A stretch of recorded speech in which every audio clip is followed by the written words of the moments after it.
Velkomin í verkstæði Unimax. Snúningsvægi hefur verið uppáhaldsstærðin mín síðan í menntaskóla. Kennarinn spurði til hvers þétt fjaður á öxlinum og sannamandi svaraði fljótt að fjöðrin væri þar fyrir snúningsvægið. Við ætlum ekki að kafa ofan í vélfræðitöflur vegna fjöðra, heldur skoðum við gagnleg verkfæri sem tengjast snúningsvægi, nefnilega snúningsvægi lykla og aðra búnað fyrir nákvæma og þægilega herðingu. Til hvers eru snúningsvægi lyklar í raun góðir? Fyrir mikilvæga skrúfusambönd snúningsvægi fyrirskrifað og af hönnunar eða öryggisástæðum gott að fylgja því. Skrúfusamband nefnilega samband með kraftsnertingu og nægilegt núningsviðnám til að sambandið losni ekki, næst aðeins við ákveðið snúningsvægi. Frekar herðing þýðir ekki aukið öryggi. Þvert á móti veldur það óþarfa álagi á sambandið. Í öfgatilvikum getur það leitt til eyðileggingar á skrúfganginum. Það því ekki gott að herða of lítið, né of mikið, heldur bara rétt.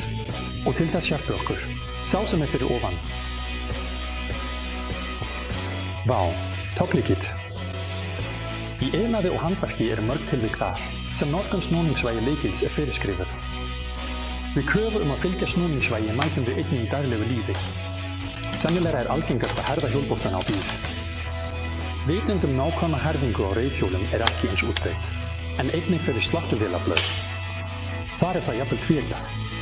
Á nákvæmni herðingarinnar veltur ekki aðeins styrkur tengingarinnar, heldur einnig virkni skurðatengisins.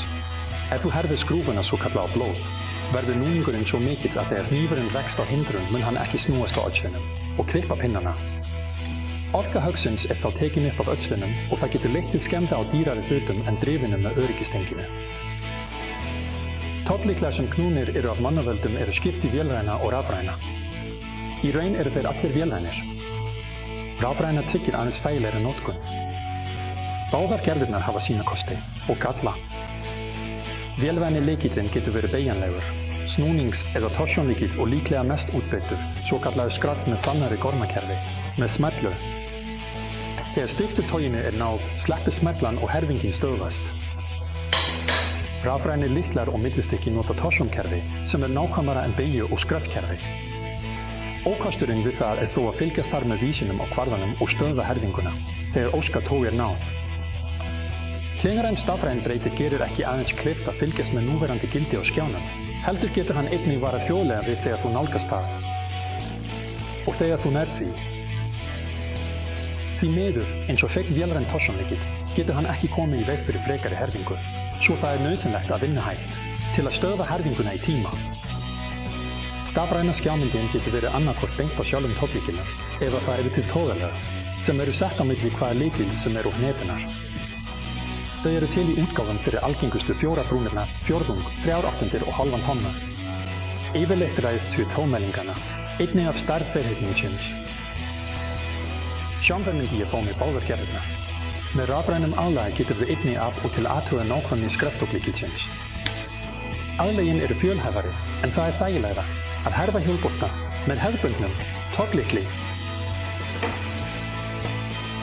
Fyrir áður nefnda reiðhjól til toggvélar með viðeigandi við tómælinga, þar sem að ræða lága gildi, í þessu tilfelli frá 1 til 8 Newtonmetra, lykillinn hannaður í formi skrúfjárns. Þú gæti verið hissa á því hversu mikinn kraft 8 Newtonmetrar krefjast þegar armlengdin samsvarar þvermáli handfangs skrúfjárns. Það það bil 1 tonni, svo þú deilir 8 Newtonmetrum með 254, 10.000 hlutum úr metra og kemst að því að þú þarft að beita krafti upp á 315 Newton, sem samsvarar þyngd yfir 30 kg.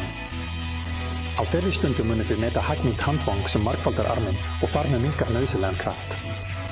Fyrir litla herðingamómenta einnig hægt að nota millistykki fyrir fjórðungstónusgradi. Það virkar þó aðeins frá 5 Newtonmetrum.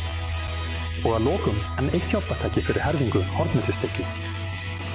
Sumir tengingar hafa nefnilega herðingu sem ekki aðeins fyrirskipuð fyrir herðingamóment, heldur einnig fyrir hornskildi sem þarf að snúa skrúfu eða hnetuðum, eftir ákveðna herðingu. Þið munu oftast rekast á þetta í bíleiðnaðinum, til dæmis við herðingu á skrúfum á vélarhaus. Og eins og með togglyklana þau annaðhvort eingöngu vélræn eða vélrændrafræn tæki. Vélræna útgáfan þarf að nota með togglykli á meðan rafræni millistykki mælir bæði herðingamóment og horn, samtímis. Ég heiti Tómas Kausinski. Takk fyrir að horfa og við hittumst aftur í verkstæði Unimax.